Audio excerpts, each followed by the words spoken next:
या व्हिडिओला निवांत शांत बघून त्यानुसारचं जे फॉर्म आहेत ते फॉर्म फिल करावे, ऑनलाईन सुरुवातीला लॉग इन करून या सगळ्या गोष्टी कंप्लीट कराव्या, आपल्या मेल ID ला चेक करत राहावं की त्याच्याबद्दलचं पुढचं काही आपल्याला पत्रव्यवहार किंवा ईमेल आलाय का.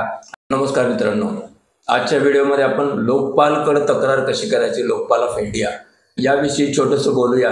कारण लोकपाल ऑफ इंडिया कडे तक्रार ज्ञानराधा मल्टीस्टेटच्या ठेवीदारांनी केलेली आहे आणि त्या तक्रारीचं पुढचं पाऊल म्हणजे 5 जजची टीम त्या ठिकाणी नियुक्त केलेली आहे. त्याच्यानंतरच्या पुढच्या हालचाली होतील आणि त्या अनुषंगाने काही त्रुटी वगैरे असतील तर त्या आपण सांगितलं जातात. तर आपण आपल्या समोर पाहता ही लोकपालची वेबसाईट. या वेबसाईटचं हे पुढचं फ्रंट पेज आहे. या ठिकाणी तक्रार करण्यासाठीचे किंवा सामान्य प्रश्न या ठिकाणी दिलेले आहेत आणि या ठिकाणी तक्रार कशी करायची याबद्दल च्या गाईडलाईन्स दिलेल्या आहेत. तर त्या गाईडलाईन्स आहेत. नेमकी तक्रार करत असताना काय काय करायचं, त्याच्यामध्ये 3 पार्ट असतात, पार्ट अ, पार्ट ब आणि पार्ट क. तर पार्ट अ हा वैयक्तिक जर कोणी तक्रार करणार असेल तर त्याच्यासाठी असतो. पार्ट ब हा एक ग्रुप संस्था जर तक्रार करणार असेल तर त्याच्यासाठी असतो आणि पार्ट क हा सर्वांनी भरायचा असतो. याच्याच बरोबर या ठिकाणी आपण जर पाहिलं त्याचं दुसरं पेज, या गोष्टीचं जर दुसरं पेज पाहिलं FAQ म्हणजे लोकांच्या मनात असलेले प्रश्न, त्या प्रश्नाबद्दल या ठिकाणी सगळं लिहिलंय की तक्रार कोण करू शकतं, कसं करू शकतं, नेमकं तक्रार केल्यानंतरच्या पुढचे पाऊल काय असतात. आणि या ठिकाणी पोस्टल ॲड्रेस पण दिलेला आहे लोकपालचा.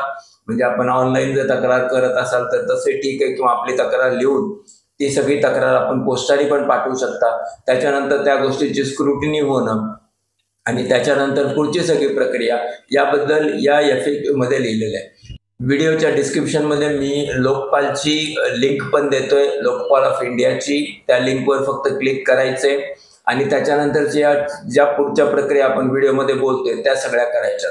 आपण पाहतोय तर ऍक्ट्स अँड रूल्स दिलेले पहिल्या ठिकाणी, दुसऱ्या ठिकाणी तक्रार कशी करायची ते दिलेले, तिसऱ्या ठिकाणी पोस्टानी किंवा बाय हँड स्वतः जाऊन तक्रार कशी करायची हे दिलेले आहे आणि चौथ्या ठिकाणी दिलेले आपण जी तक्रार केली त्या तक्रारीचं स्टेटस पाहणं. तर आपल्यासाठी ही दुसरी गोष्ट महत्त्वाची, कारण आपण ऑनलाईन तक्रार करतोय.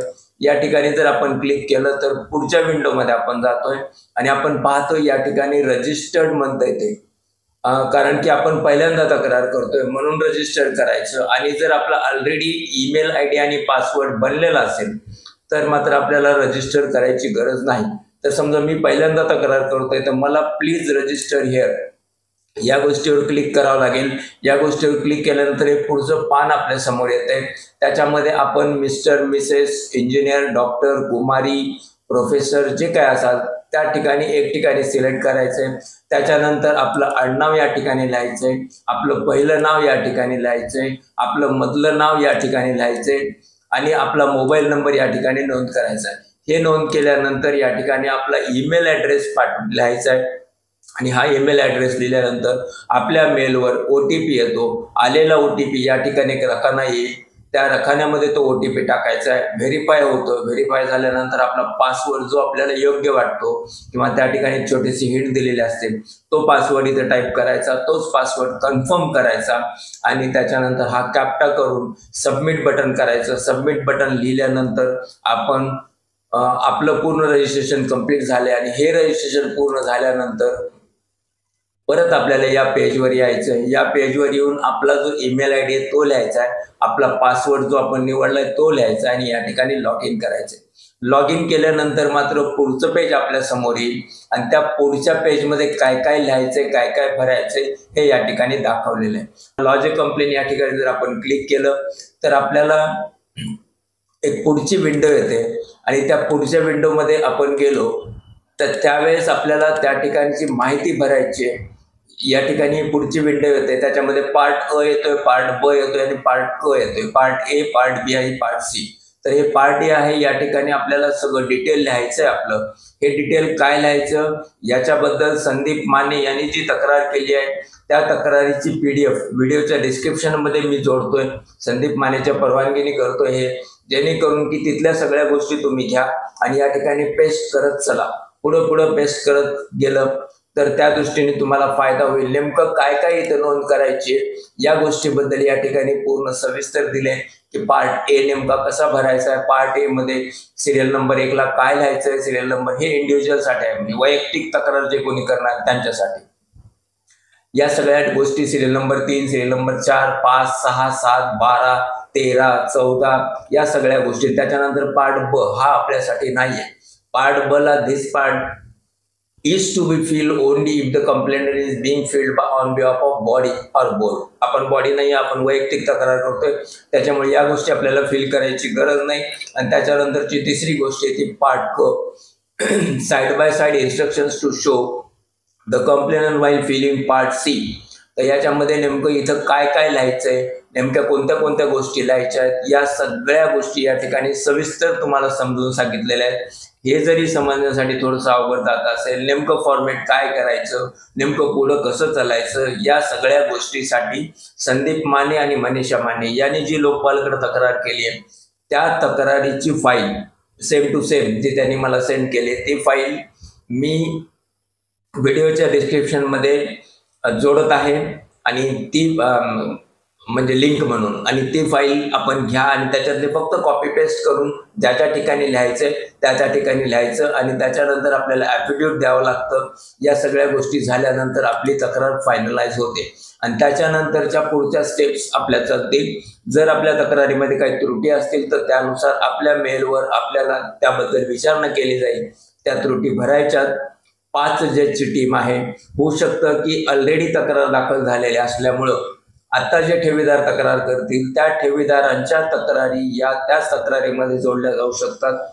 पण याचा सगळ्यात मोठा फायदा आहे 5 जज त्या ठिकाणी बसलेले आहेत। जर 5 जज त्या ठिकाणी बसलेत, ईडीनी सगळं लिहिलंय, ईडीच्या नोटमध्ये हे कळतंय की फक्त सुरेश कुटे यांनीच तो फ्रॉड केला नाही तर संगनमत करून फ्रॉड केला। त्याच्यामध्ये संगनमत करताना अर्चना कुटे या फार मोठ्या जिम्मेदार होत्या। ईडी स्वतः लिहित आहे, हायकोर्ट स्वतः लिहित आहे की नाही अर्चना कुटे यांनी प्रत्येक ज्या ठिकाणी तक्रार त्या ठिकाणी जावं। हे सगळं होतंय। खालच्या कोर्टामध्ये ज्यावेळेस अर्ज दिला जातो त्यावेळेस तो अर्ज फेटाळला जातो। त्याच्यानंतर आता हायकोर्टामध्ये बेल ॲप्लिकेशन पेंडिंग आहे। या सगळ्या गोष्टी होत आहेत, हे सगळं पोलिसाला कळतंय। ईडी ही सेंट्रल गव्हर्नमेंटची स्वायत्त संस्था आहे, स्पेशल इन्व्हेस्टिगेशन सेल म्हणून आपण त्याच्याकडे बघतो। हे सगळं होत असताना मग अर्चना कुटेंना अटक का होत नाही, पुढचा तपास संथगतीने का चालतोय, महत्वाचं कोणतं हा पण विचार करा, MPID किंवा PMLA। आता या दोन्ही गोष्टीचा विचार केला तर आपण सर्व ठेवीदारांनी जे मागच्या 1-2 व्हिडिओत मी बोललोय या सगळ्या गोष्टीचा विचार करून आपण सर्व ठेवीदारांनी जास्तीत जास्त तक्रारी कराव्या, जेणेकरून की आपणास फायदा होईल, आपणास त्या गोष्टीचा उपयोग होईल आणि आपली जी अडचण आहे, आपली जी झालेली फसवणूक आहे त्या फसवणुकीबद्दल पुढचं एक पाऊल हे आपल्याला घेता येईल। या सगळ्या गोष्टीचा अभ्यास आपण ठेवीदारांनी करावा। या व्हिडिओला निवांत शांत बघून त्यानुसारचं जे फॉर्म आहेत ते फॉर्म फिल करावे, ऑनलाईन सुरुवातीला लॉग इन करून या सगळ्या गोष्टी कंप्लीट कराव्या। आपल्या मेल आयडीला चेक करत राहावं की याच्याबद्दलचं पुढचं काही आपल्याला पत्रव्यवहार किंवा ईमेल आलाय का, आणि त्या दृष्टीने काही जर स्क्रुटनी असतील तर त्या पण आपण पूर्ण करून घ्याव्या। याच्याबद्दल आणखीन काही प्रश्न असतील, आणखीन काही म्हणणं असतं तर व्हिडिओ आपलं म्हणणं स्पष्ट लिहा। त्यानुसार जर काही गाईडलाईन करायचं असेल तर त्या ठिकाणी आपण टेक्स्ट मेसेज करून आपल्याला त्या ठिकाणी मदत होऊ शकते। आजच्या व्हिडिओमध्ये एवढंच मित्रांनो। पुढचा व्हिडिओ आणखीन एक मल्टी स्टेट ठेवीदारांसाठीचा हिताचा व्हिडिओ घेऊन आपण भेटू। नमस्कार।